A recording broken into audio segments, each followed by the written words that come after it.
un espíritu de humildad para enseñarles, sin lastimarles, sin herirles, aunque tenga que decirle la verdad. Usted es responsable de pedirle a Dios que Dios le hable. Hoy quiero tratar en un libro muy especial, y es en el libro de Esther. Te invito a que vayamos al libro de Esther, capítulo 2, y permítame leer a favor de todos ustedes, y quiero ganar un poco de tiempo. Libro de Esther, desde el versículo 12, hay una historia asombrosa, una historia poderosa, pero una historia que demandó un gran precio. Libro de Esther, capítulo 2, versículo 12, y leo, y ustedes siguen la lectura conmigo. Dice: y cuando llegaba el tiempo de cada una de las doncellas para venir al rey Asuero, después de haber estado 12 meses conforme a la ley acerca de las mujeres, pues así se cumplía el tiempo de sus atavíos, esto es, 6 meses con óleo de mirra y 6 meses con perfumes aromáticos y afeites de mujeres. Entonces la doncella venía así al rey, todo lo que ella pedía se le daba. ¿Qué es lo que dice ahí? Todo lo que pedía. ¿Quién? La doncella.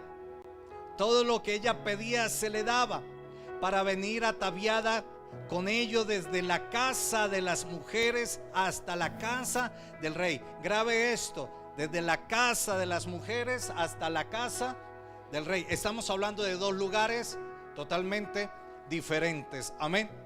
Pero que había un lugar especial, un lugar donde estaba dedicado a un proceso.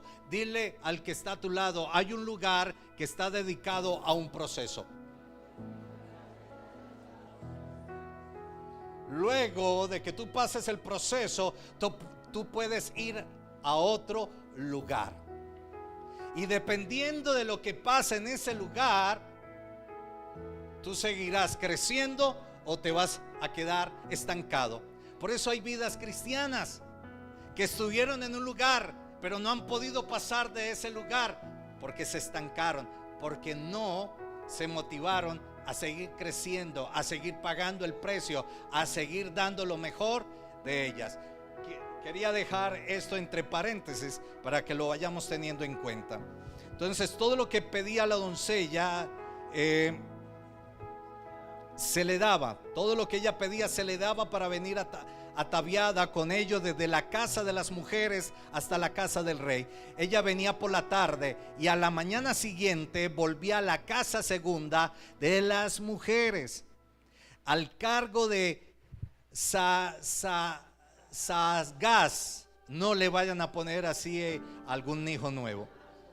Eunuco del rey, guarda de las concubinas. No venía más al rey, salvo si el rey la quería y era llamada por su nombre.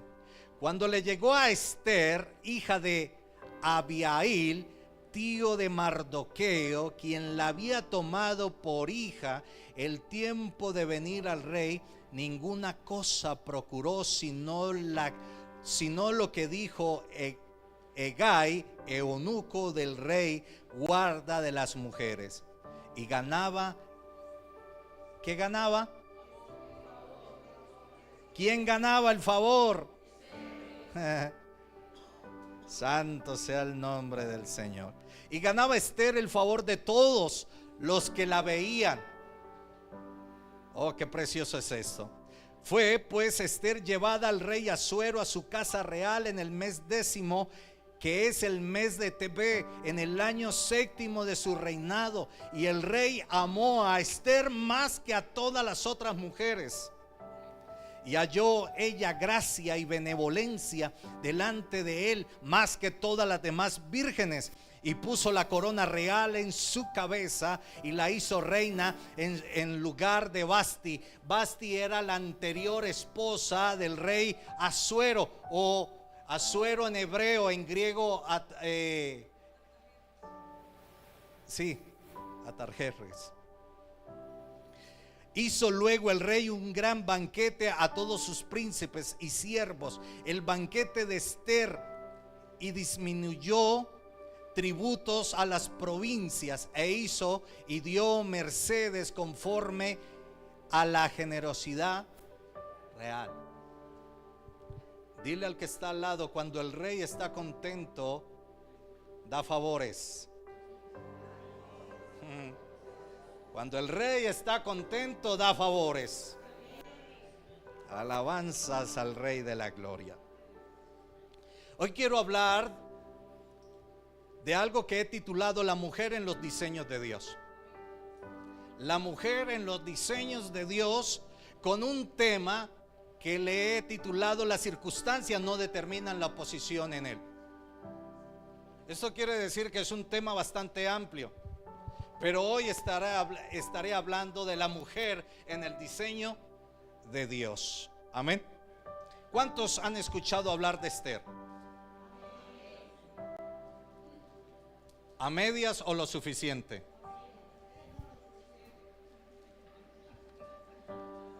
Ok, a esos que me dijeron lo suficiente van a ser probados por el fuego.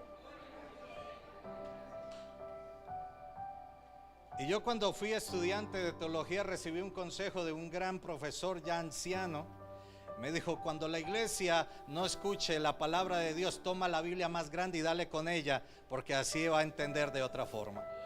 Y por eso traje dos grandes para darles con ella al que no quiere entender de la forma fácil. Amén. Cuando hablamos de Ester, hay algo, y por eso me di la tarea. Muy poco saco estos libros de mi biblioteca. Es algo que soy celoso de sacarlos, porque no falta quien se enamore. Ay, pastor, ese era el que yo quería. Y yo le digo: sí, yo también lo he querido, por eso casi no lo saco, porque lo guardo con toda mi alma.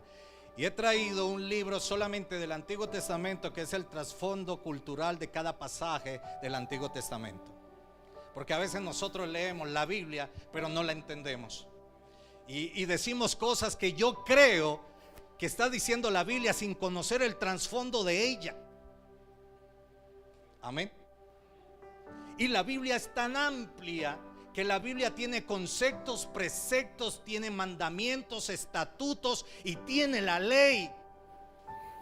Y yo tengo, para hablar de ella, tengo que saber cuando estoy en un concepto bíblico, cuando estoy en un precepto bíblico, cuando estoy en un estatuto bíblico, cuando estoy en algo que es ley bíblica y cuando estoy en un principio bíblico.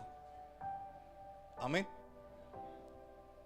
El que es amante de estudiar la Biblia debe entender los términos. A mí siempre me conocieron como Pedrito Preguntón, y fui un dolor de cabeza para muchos profesores de teología, porque yo no me quedaba con lo que ellos decían. Siempre pude ir un poco más allá e indagar. Y que porque X lo estaba diciendo, yo no. A mí compruébemelo a través de ella. Amén. Por eso soy tan delicado en lo que digo. Y como pastor siempre he defendido la causa de la fe. Y siempre he dicho, y como lo hablé en la mesa, en la reunión pastoral de acá del sur, la semana pasada, y dije: algo que hemos cometido nosotros como pastores es bajar del altar el mensaje de la salvación. El mensaje de la cruz nunca se puede bajar del altar. Amén. Y yo, como instrumento del Señor, acuérdeme, no tengo vestiduras reales de Dios. Mis vestiduras son de restaurador. Si yo fui llamado por Dios, yo debo entender que soy un restaurador de portillos, que los juicios los hace Dios. Y desde que yo esté en esta casa, nunca voy a permitir que desde acá se dañe y se lastime el rebaño del Señor. Y si tengo que parar y decir un alto, por favor, lo voy a hacer. Los que me conocen por años saben que así soy. Siempre voy a defender la sana doctrina. y por ella me he ganado muchos problemas y de pronto enemigos dentro de la iglesia. Porque he tenido que decir, ¿usted lo dice y cree que así es o así lo está diciendo la Biblia? Amén. Porque algo que he hablado con mi colega Alexandra como profesores de teología es que nosotros tenemos que desaprender para aprender. Eso es un principio de uno. Ella como profesional en la salud, y hemos hablado que la teología y la medicina son dos carreras que nunca han tenido fin. Las matemáticas son puras y tuvieron su fin. Es una misma fórmula, es una misma enseñanza. Amén. La medicina cada día tienen que enfrentar y avanzar cosas nuevas. Hay enfermedades hoy en día que la ciencia todavía no ha podido definir qué es. Y si nosotros estamos hablando de Dios, Dios es un Dios infinito.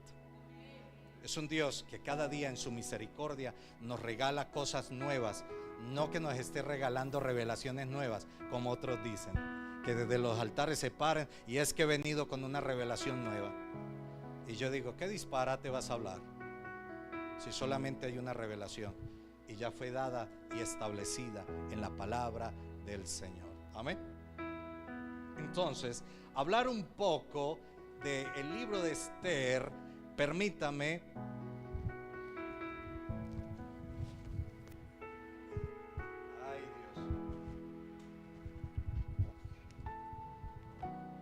Permítame hablarles en unos términos más teológicos. ¿Qué es el libro de Esther? Este es un libro singular. Cuando habla de singular, está hablando de un libro único, que dentro de la Biblia no hay otro como ese. Amén. Es el único libro de la Biblia que nunca menciona a Dios. ¿Sí sabían ustedes? Usted en Esther no escucha la palabra Dios mencionarse, pero eso no quiere decir que no se hable de Dios. Porque a veces nosotros como iglesia hablamos tanto de Dios que no mostramos el fruto de decir de lo que estamos hablando de ese Dios.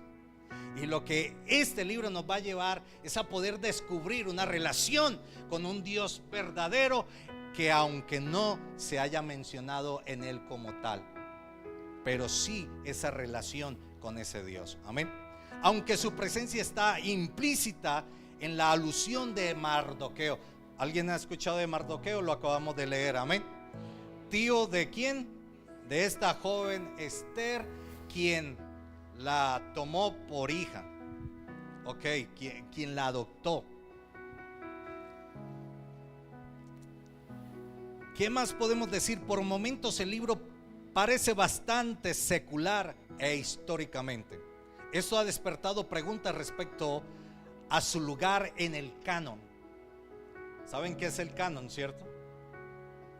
Fue el concilio, la reunión donde se determinaron los libros que iban a entrar dentro de lo sagrado, lo que podemos llamar el conjunto de libros sagrados cuando hablamos de la Biblia, ¿cierto? ¿Qué es Biblia? En griego, biblión, un conjunto de libros sagrados. Algunos, como digo yo, se les ha dañado la cabeza pensando en el libro de Esther, si debería haber entrado o no debería haber entrado. Y si está acá estipulado, porque así Dios lo permitió en nosotros. Amén. Respecto a su lugar en el canon de la sinagoga y de la iglesia, Esther está estrechamente ligado a sucesos históricos específicos. ¿Qué quiere decir esto? Que el libro de Esther está objetivamente de hablar de un personaje, pero además es una gran obra literaria con una narrativa que presenta todas las características necesarias para convertirse en una gran historia. Es un libro cuyos propósitos no siempre son explícitos, pero derivan de la historia en su totalidad. Esto quiere decir que es un libro totalmente histórico. Amén. El contexto histórico del libro de Esther. La historia de Esther está arraigada en la situación histórica del rey Jerjes. o el rey Asuero, quien gobernó Persia desde el 486 al 465. Para que usted lo pueda entender un poco mejor, del año 465 al año 486 antes de Cristo. Los eruditos de la alta crítica de mediados del siglo XX tenían asignarle una fecha posterior al libro, incluso en el siglo segundo antes de Cristo. Sin embargo, la mayoría ahora sostiene una fecha más temprana, el descubrimiento de los rollos del Mar Muerto. Quiere decir que más o menos este libro aparece en el año 1000, o apareció en el Mar Muerto en el año 1947. No el libro como tal, sino evidencias de este libro que afirman, ¿cierto? Mostró que el hebreo del libro de Esther, era muy diferente al siglo primero antes de Cristo. Además, no hay palabras griegas en el texto, lo cual surge que se escribió antes de la conquista de Alejandro Magno, aproximadamente en el año 333 antes de Cristo. Esto es un contexto histórico, así por encimita. El mensaje de este libro, ¿cuál fue el propósito del mensaje de este libro? El mensaje fundamentalmente del libro de Esther es llamar a todos los judíos a celebrar el Purim. ¿Sí? Ahora vamos, ¿alguien sabe qué es el Purim? A los que dijeron que conocían bastante de Esther, ¿qué es el Purim? No el pudín que venden abajo, no el cupcake que le echan ahora tantas cositas, no, la fiesta del Purim. Entonces, si hablamos de fiesta, ya sabemos de qué se está hablando. Pero ¿qué se celebraba en esta fiesta? Les voy a ayudar un poquito. En esta fiesta, y eso está en el capítulo 9 de Esther, en el capítulo 9, del versículo 20 al 22, se habla de la fiesta del Purim. Si usted va adelantico, dice fiesta del Purim. Es la fiesta de la ordenanza de Mardoqueo, que escribió cartas a todo el pueblo judío para celebrar con gran alegría que Dios había quitado la opresión de un hombre llamado, ¿cómo, Giovanni?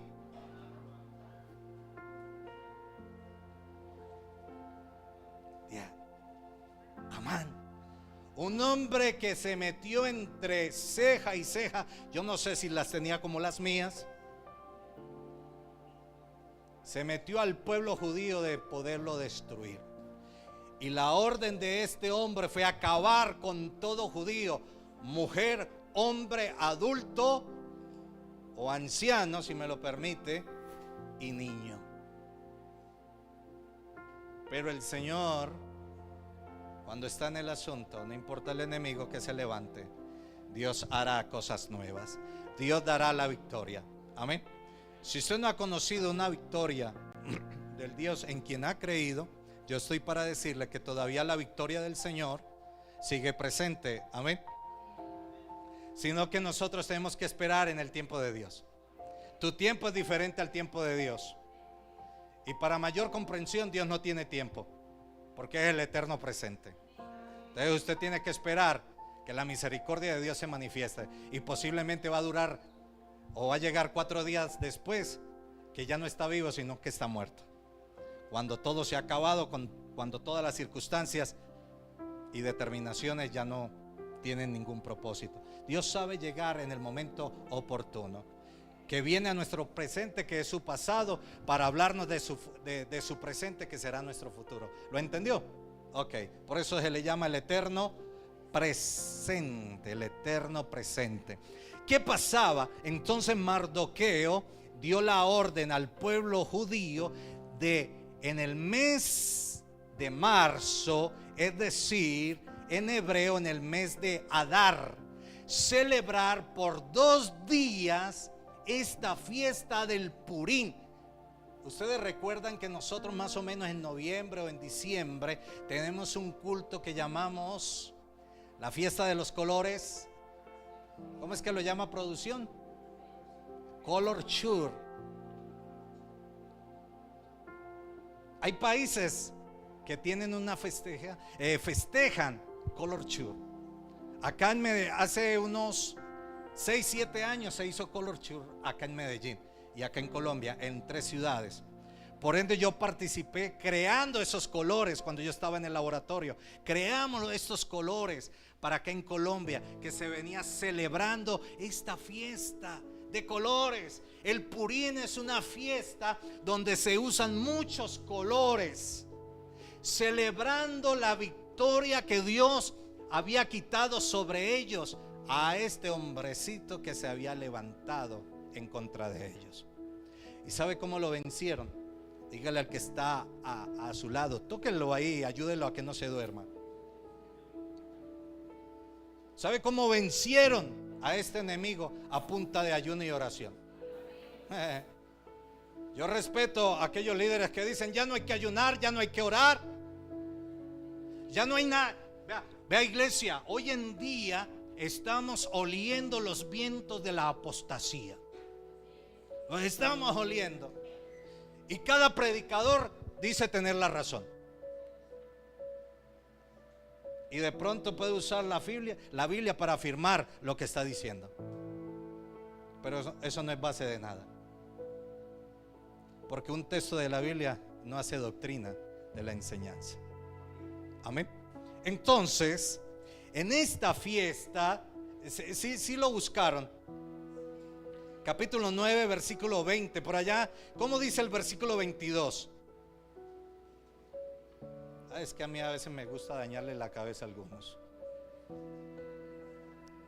20, el versículo 22 del capítulo 9 dice: como días en que los judíos tuvieron paz de sus enemigos, yo le pido al Señor que me permita celebrar el Purín. Porque el Purín es la memoria que nuestros enemigos han caído ante la mano del Señor. Y yo le digo: Señor, es hora que me lleves a la fiesta del Purín. Se me han levantado muchos enemigos espirituales. Como los decía ahora, por costumbre siempre estarán enemigos dentro de las congregaciones. Si no, pregúntele a Elías, que lo acompañaba una mujercita que se llamaba ¿cómo?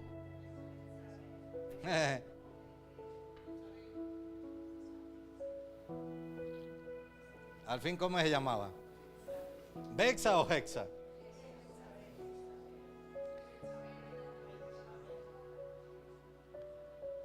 El miércoles me dice para ponerte una nota al demás.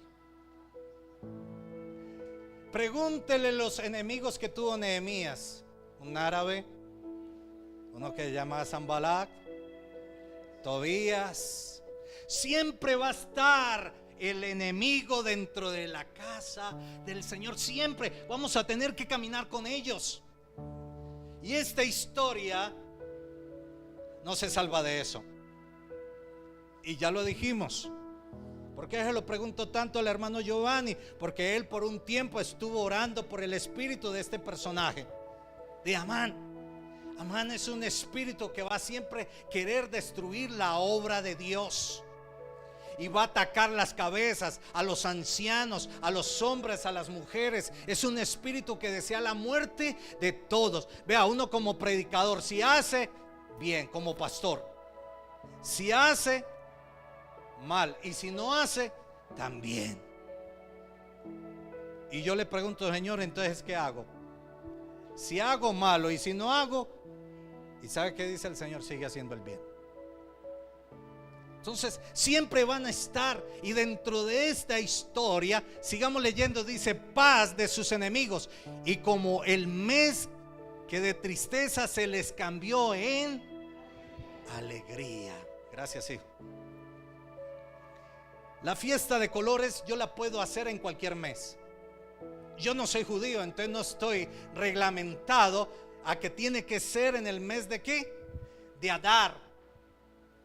Cada vez yo la puedo celebrar cuando Dios me da la victoria, cuando Dios me libra de mis enemigos. Ese momento es un Purín para mí. Es un momento de alegría, que lo que me estaba afligiendo, ahora Él me está dando la victoria. Es motivo de alegría. Por eso dice la palabra en Santiago: el que esté triste, cante. Y nosotros lo pasamos por alto.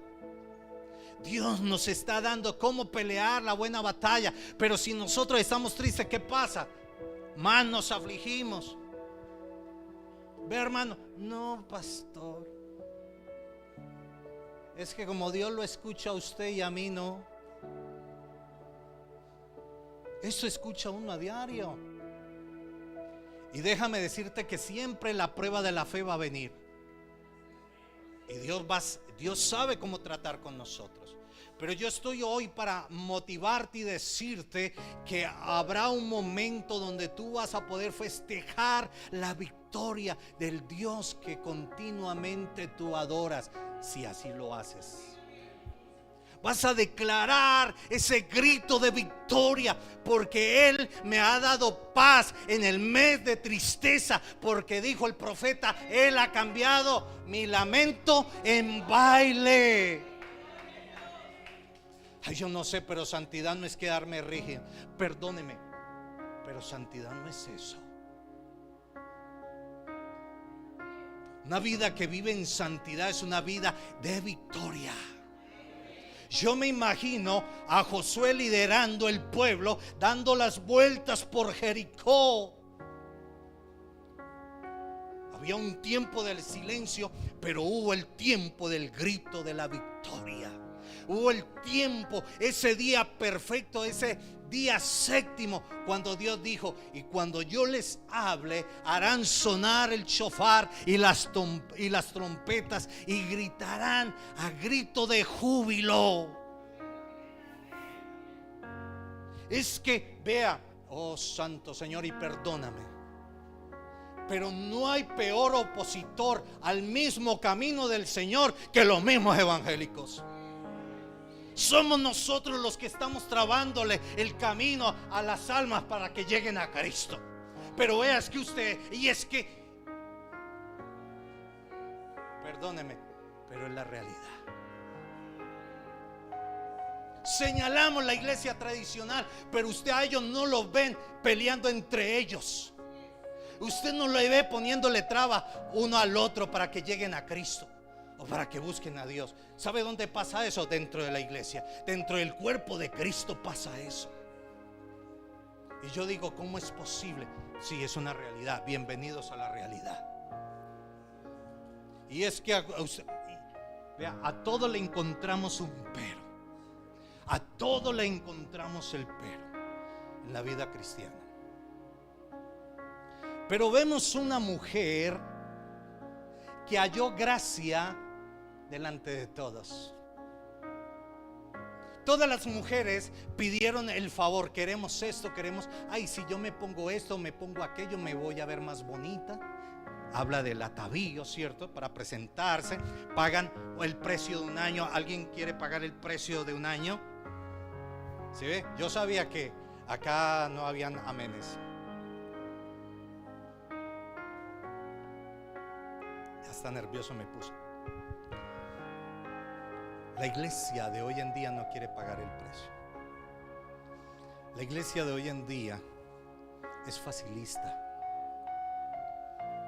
Es facilista, porque es más fácil señalar que aguardar en Jehová Dios.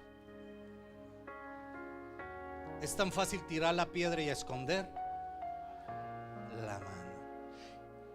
Y el Purín se dio porque hubo una mujer con su padre adoptivo, su tío Mardo, que llevaron al pueblo a orar y ayunar y a volver a tener esperanza. Y se lo voy a decir, en medio de la esclavitud, porque no era un pueblo libre, era un pueblo que estaba subyugado, era un pueblo que estaba privado de su libertad. Yo pregunto, ¿qué consejo puede dar una persona cuando todo lo ha perdido? Y usted habla con esa persona y esa persona le da 1000 razones el por qué está así. Y las 1000 razones nunca lo llevaron a cambiar la posición de lo que tiene y de lo que ha perdido, que es la confianza en Dios.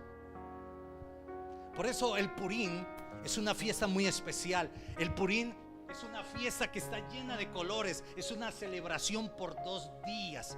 ¿Y sabe qué pasaba? Si producción me colabora nuevamente con el versículo 22 del capítulo 9, dice: se les cambió en alegría y de luto en día bueno, que los hiciese días de banquete y de gozo. Pero parece que los que más afligidos y llenos de tristeza y de amargura son los evangélicos cristianos. Perdieron la esperanza, perdieron el gozo. Uno saluda a los cristianos y perdóneme, parece que estuviera chupando limón, no mandarino ni Tahití, sino limón agrio. No reflejan a Cristo, no saben regalar una sonrisa, pero al momentico levantan la mano y dicen: ay, yo te amo, yo te amo. Y Dios dice: ¿y desde cuándo si nunca me has visto? Y no le regalas la sonrisa a aquel que acabas de mirar. Dices amar a Dios y apenas el otro te da la espalda, estás denigrando de Él y lo estás volviendo nada. Y vienes y alabas y le dices a Dios: ay, cuánto te amo, eres mi valioso tesoro, fue lo mejor que te conocí. Y Dios dice: pero si todavía no me conoces, ¿cómo puedes hablar de mí? Yo no puedo hablar de alguien si no le conozco. Si tú no le conoces, ¿cómo podrás hablar de él? Que los hiciesen días de banquete y de gozo, y para enviar porciones, escuchen esto, y para enviar porciones cada uno a su vecino. Alguna versión diferente a esta parte, ¿cómo dice? En vez de enviar porciones, hay otras Biblias que dicen regalos. ¿A quién? A su vecino. Era una fiesta donde se compartían regalos, donde se daban presentes. Yo no sé de dónde sacaron que darse un regalo es pecado. Perdóneme. Yo no sé de dónde sacaron que celebrar un cumpleaños es pecado. Pues, perdóneme, cuando Jesús nació, le llevaron presentes. Yo respeto lo que usted pueda pensar, pero no lo comparto, porque dentro de la Biblia dice que en el Purim, una fiesta celebrada con alegría y con gozo, se daban presentes, se daban regalos. Miren, no vayamos tan lejos, o sí vayamos un poquito lejos. Cuando Israel en Egipto iba a salir, ¿qué hicieron los egipcios? Los despacharon ¿con qué? Con regalos, con presentes. Y esos regalos, esos presentes, era oro, plata, cobre y toda joya preciosa, con la cual más adelante utilizaron o tomaron para ofrecer ofrenda a Dios para poder construir el tabernáculo. Es que es muy fácil hablar disparates cuando no conocemos, perdóneme, la Biblia, y no estoy enojado.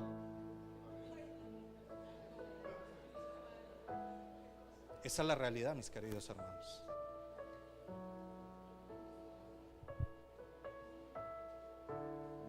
Para enviar porciones cada uno a su vecino y dádivas a los pobres. ¿Celebra usted el Purim?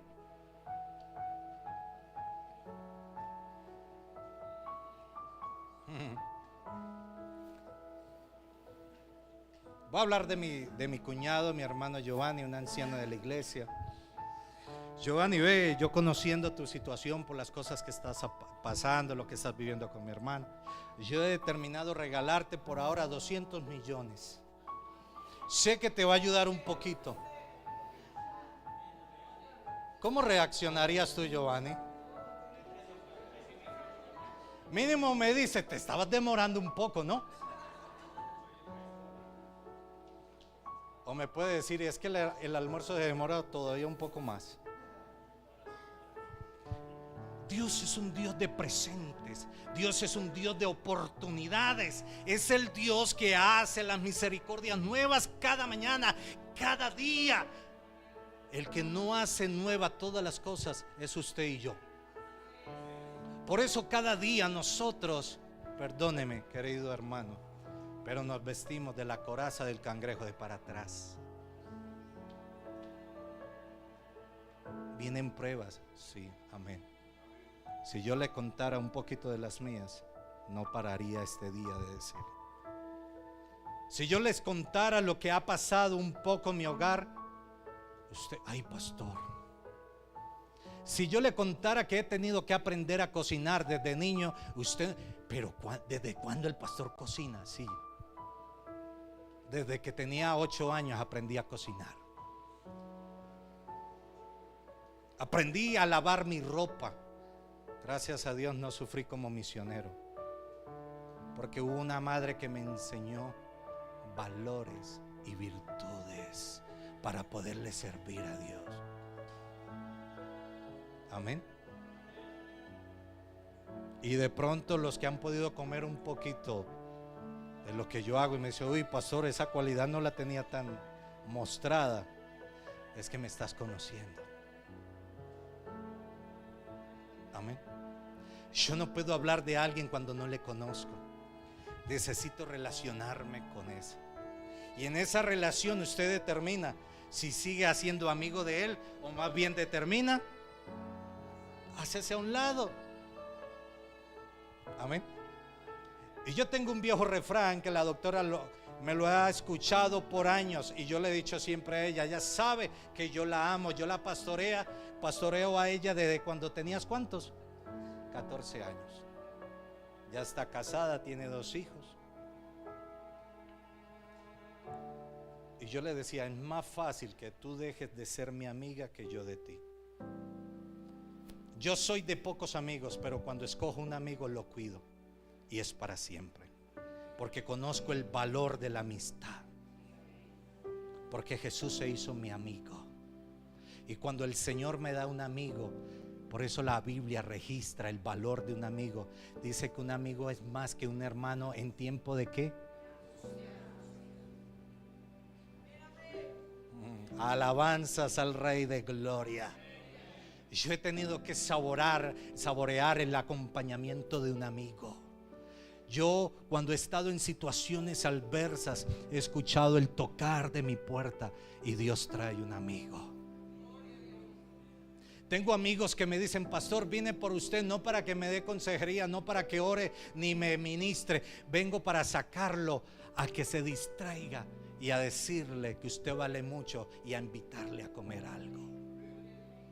Tengo de esa clase de amigos, porque el Señor me enseñó el valor de la amistad dentro de la Biblia. Amén. Esto es la fiesta del Purín. Por eso ellos se repartían regalos unos a otros y hacían dádivas y ayudaban a quienes, a los pobres. De nosotros está el bendecir aún a los pobres. Uy, perdóneme, pero hay algunos que son más amarrados que tamal. Decía un amigo mío, ese es tan que no compra un tamal en un derrumbe. Oiga, qué cosa tan tremenda. El pueblo del Señor debe ser un pueblo dadivoso, un pueblo misericordioso. Por eso cuando el Señor los saca de Egipto, los saca en bendición. Amén. Si no, pregúntele a Jacob, que trabajó 7 años y no recibió nada, y antes le metieron gato por liebre. Y como él amaba la chachona, dijo, no me importa otros 7 años. Y cumplió 14 años y nada le habían dado. Pero el que sigue confiando en el Señor se llevará sorpresas del cielo, llevará regalos del cielo. Porque aunque el hombre sea mezquino, Dios no es un Dios mezquino, Dios es un Dios proveedor. Por eso Israel llamó a Dios Jehová es Jireh, Jehová es mi proveedor. ¿Conoces tú a Jehová Jireh? Sí. Entonces no te lamentes cuando las cosas están apretadas, porque si tú lo conoces, tú caminas confiadamente y tú te puedes tapar y decir: yo estoy caminando, voy seguro, Jehová es mi proveedor, yo sé que Él me bendecirá conforme a todo lo que yo necesito en gloria. Dios tiene cuidado de mí. Por eso para Israel fue importante este día, que Dios cambió toda la aflicción en gozo. Amén. Y este personaje, Adán, no era nada fácil. Tobías, el árabe, Zambalá, no eran nada fáciles. Y les digo, eran de la misma iglesia. No se lo cuente a nadie. Esto, el único extranjero era el árabe. Por eso la Biblia lo registra de su nacionalidad, el árabe. Pero los otros fueron opositores, siendo de la misma casa. Este Nehemías, ay, santo, se reían de él, decían: ¿qué va a lograr este que está pensando? Por eso Nehemías tuvo que hacer cosas sin contárselas a nadie. Uno a veces como pastor tiene que hacer cosas sin contárselas a nadie, porque los que están ahí no facilitan las cosas. Y Nehemías tenía que salir de noche, muy de noche. Llamaba a algunos sin contar nada. Lea la Biblia, que eso está en la Biblia, en Nehemías capítulo 2, capítulo 3. Salía sin contarles a nadie y observaba la situación y escuchaba a Dios.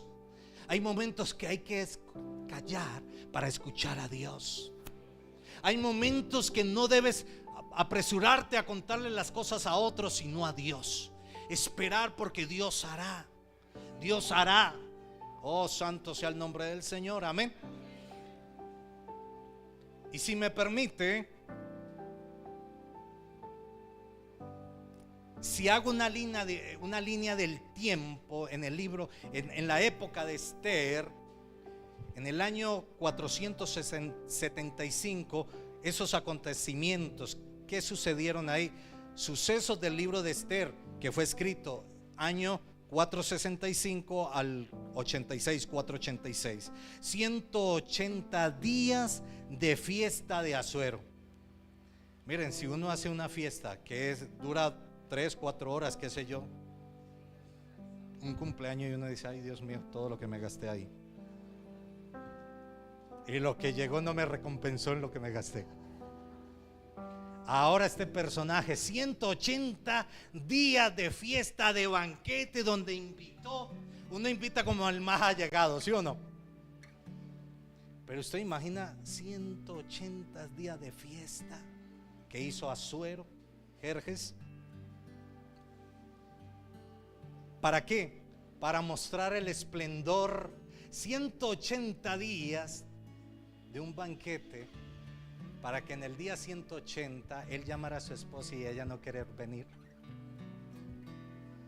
La reina Basti la mandó a llamar y la tremendita se negó.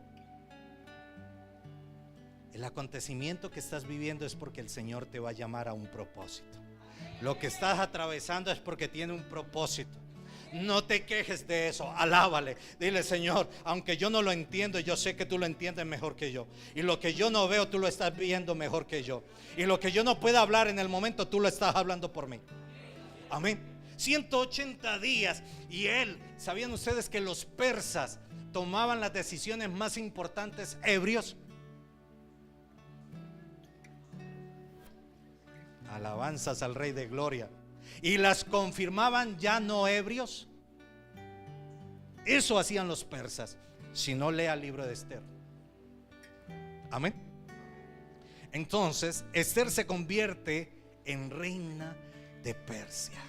Miren, lo que usted esté viviendo malo para Dios no es malo. Lo que usted está viviendo difícil, para Dios no es difícil, porque eso malo Dios lo convierte y lo hace bendición para usted. Miren, producción, colabórame, Anita, por favor, Deuteronomio 7, versículo 1 al 3, si no estoy mal. Miren, y yo quiero dañarle a usted la cabeza, y yo sé que Dios tiene el poder de volverle a restaurar la cabeza. Deuteronomio es el libro, no es un libro más escrito, sino es el resumen de la ley. Cuando Jehová tu Dios te haya introducido en la tierra en la cual entrarás para tomarla, oh santo sea el nombre del Señor, amén. Cuando Dios te da algo es para que tú lo tomes, para que tú te hagas mayordomo de lo que Dios te está dando. Y haya echado delante de ti muchas naciones, al Eteo, al Gergeseo, al Amorreo, al Cananeo, al Fereceo, al Heveo y al Jebuseo, y todos los seos de ahí para abajo, 7 naciones mayores, y dice la Escritura, y más poderosas que tú. Y Jehová tu Dios las haya entregado delante de ti. No importa la grandeza de tu enemigo, no importa la grandeza de las aflicciones, de las tribulaciones, Dios te las va a entregar. Pero recuerda, para que Amán muriera en la horca que él había preparado para Mardoqueo, tuvo que haber un tiempo de oración, tuvo que haber un tiempo de ayuno. Oración habla de comunión, ayuno habla de entrega. Tiene que haber comunión, tiene que haber una vida relacional para que esas circunstancias cambien. Lo que me está afectando, yo tengo que ir a aquel que puede producir lo que yo no entiendo, aquel que puede cambiar lo que yo no puedo cambiar, aquel que puede tomar lo que yo no puedo alcanzar. Amén. Hay que buscar a Dios. Y las haya derrotado, las destruirás del todo, y no harás con ellas alianza, ni tendrás de ella. Fue la falencia del rey Saúl, ¿no? Que a veces nosotros queremos ser más santos que Dios, y no hay más santo que Él mismo. Y Él dijo, para que nos quedara clarito, y fuera de mí no conozco a otro. Si usted no lo entiende así, doctora, revíselo a ver qué pasa en el cerebro. Y no emparentarás con ellas. No darás tu hija a su hijo, ni tomarás a su hijo para tu hijo.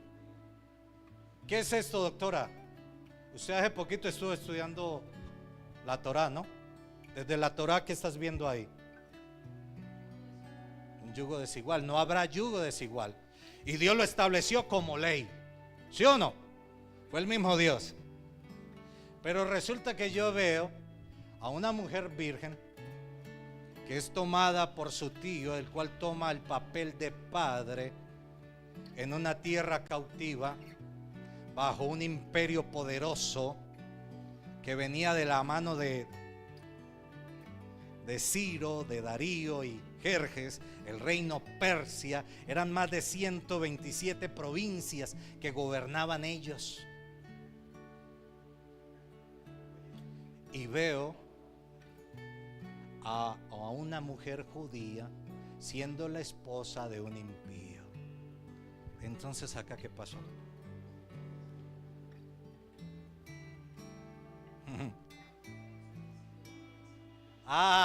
Doctora, gracias por ayudarme. Los principios van por encima de la ley. ¿Cuál era el principio de Dios? Salvar a su pueblo. Y Dios va a hacer cosas que a usted no le guste, que usted dice, ay no, eso no es de Dios, ay me voy. A Dios no le importa lo que usted piense, amada iglesia. Dios está establecido, y Él es el único que se desordena en su orden santa. Y Dios tuvo que permitir que una jovencita llamada Esther tomara el lugar de Basti.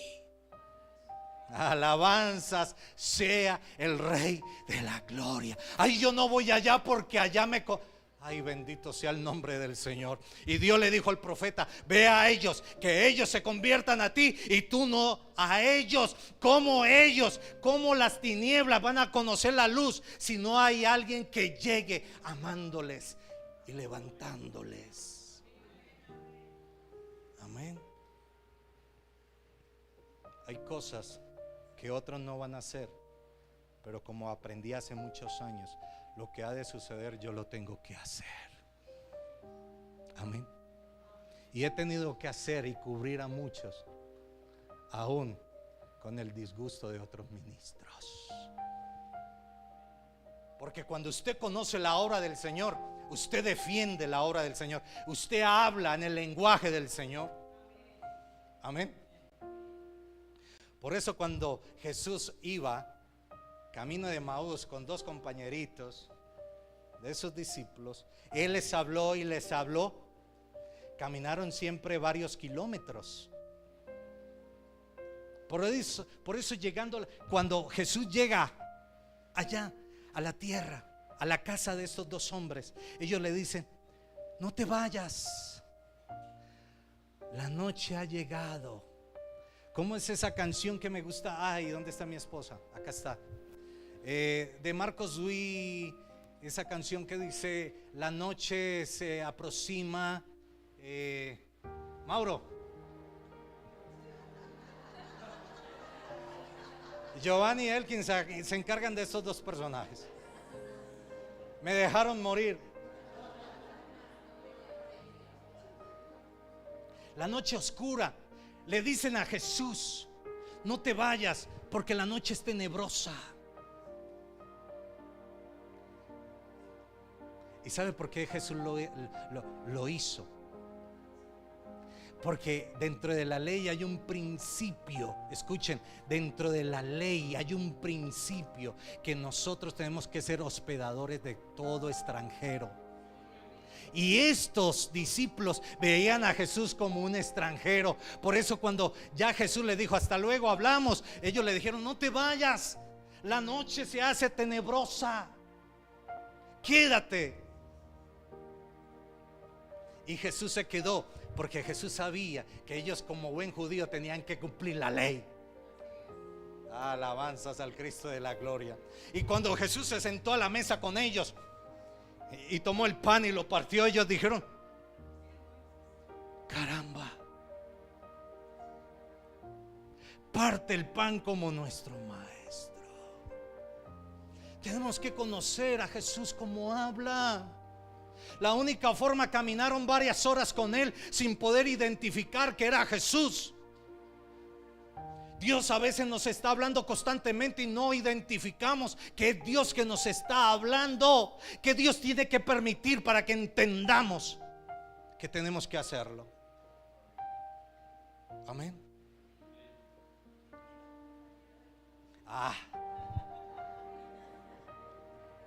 Se salvó el alma en pena. Divino compañero del camino. Ahora les queda de tarea cantarla.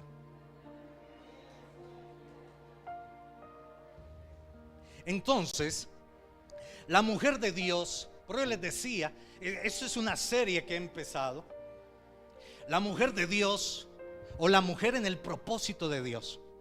Y Esther tiene que ocupar ser la mujer de un hombre impío. Esther tiene que llevar la carga donde la ley dice a los padres: y no entregarás las hijas a ellos, ni tomarás hijas para tus hijos. Pero Dios, cuando está en el asunto, Dios no te pregunta a ti: ¿te parece? Simplemente Dios lo hace. ¿Por qué pelear con el que todo lo puede? Simplemente la palabra es para obedecerla y caminar en ella. Si no, pregúntele a David cuando iba con sus hombres. ¿Llevaban cuántos días sin comer? 3 días en el desierto, y llegan a casa de un sacerdote, de los poquitos que quedaban, o de aquellos que Saúl todavía no había matado. Y llegó a casa del sacerdote y le dice: ¿qué hay de comer? No, mijo, no hay nada. Lo único que quedan son los planes de ¿qué? Traerlos. Pero rey, mira, la ley dice que eso será solamente para quienes.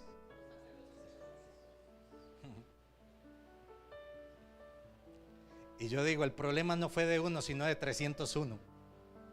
Porque comió David, comieron con él los 300 hombres que venían con David.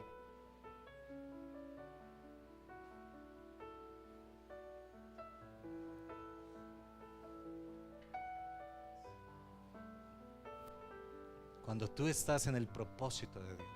Hoy lo he enfocado desde el corazón de Esther, o Esther como mujer, pero dentro de una comparación estoy llevando la iglesia en el papel de la mujer en los diseños de Dios, la mujer en los planes de Dios. Por eso la Biblia dice que la mujer sabia edifica, construye. Pero amadas hermanas, yo me tapo los ojos para que no me vean, pero llegó la hora que usted cambie y ocupe el lugar suyo como el papel en el diseño de Dios. No destruya su hogar. Hay pastores que yo tengo la unción y se llama el sartén.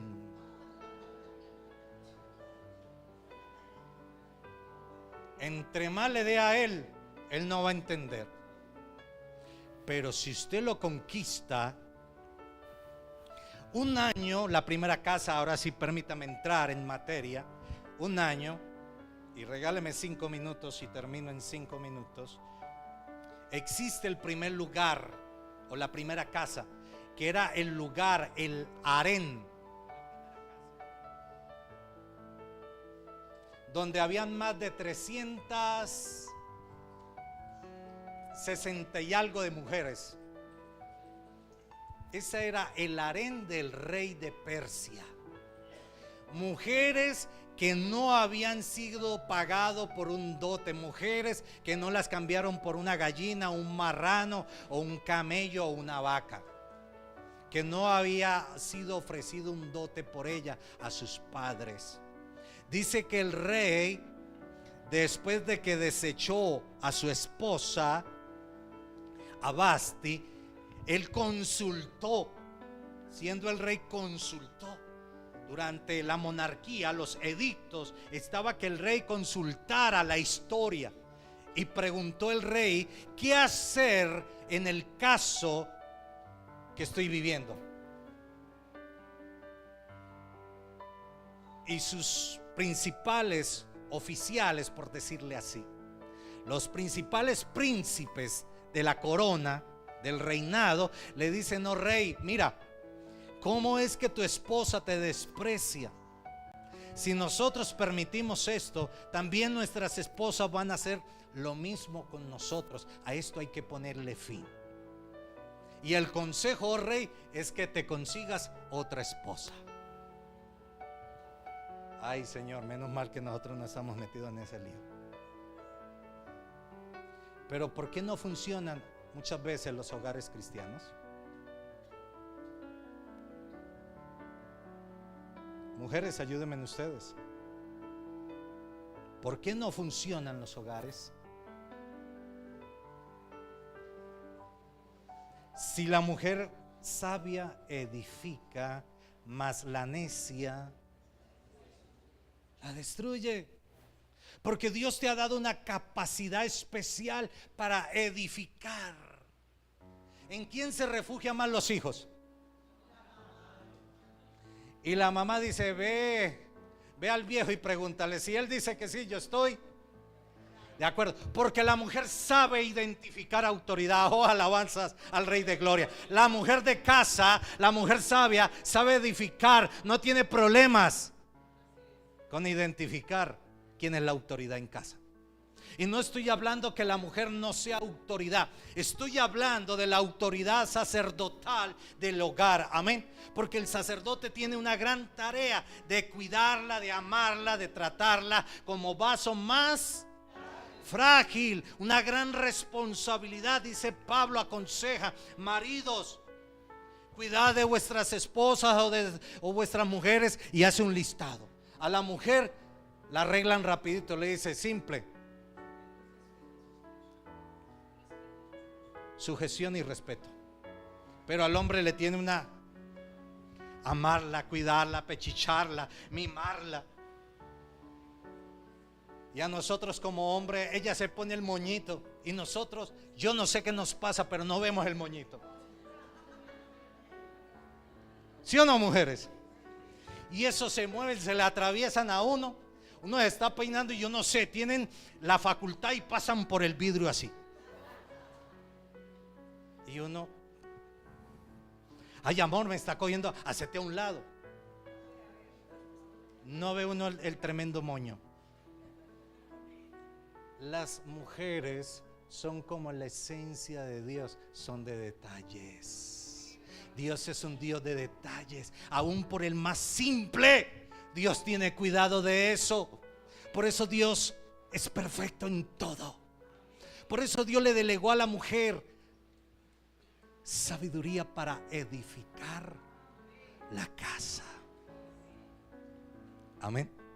Entonces, estas mujeres eran llevadas a una casa. El dictamen o la orden del rey era que se mandara a traer todas las doncellas. ¿Y qué son doncellas? Concubinas, mujeres vírgenes que no hubiesen conocido hombre ni estuvieran comprometidas. Pero había un requisito: tenían que ser hermosas. Por ahí hay un dicho: no hay mujeres feas, sino mal administradas.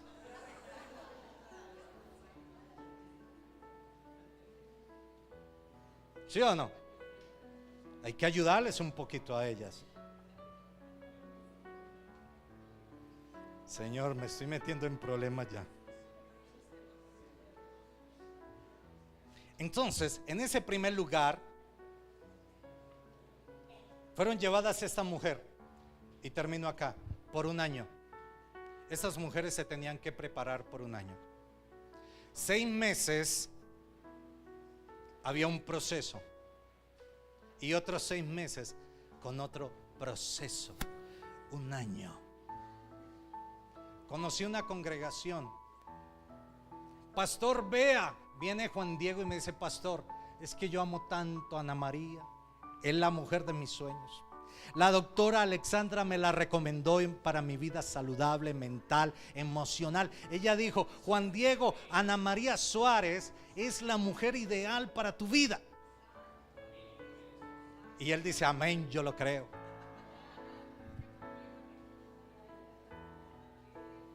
Y esos pastores decían: entonces vamos a orar. ¿Y sabe qué hacían esos pastores? Oraban a Dios, y Dios tenía que darle el mismo sueño a los 3.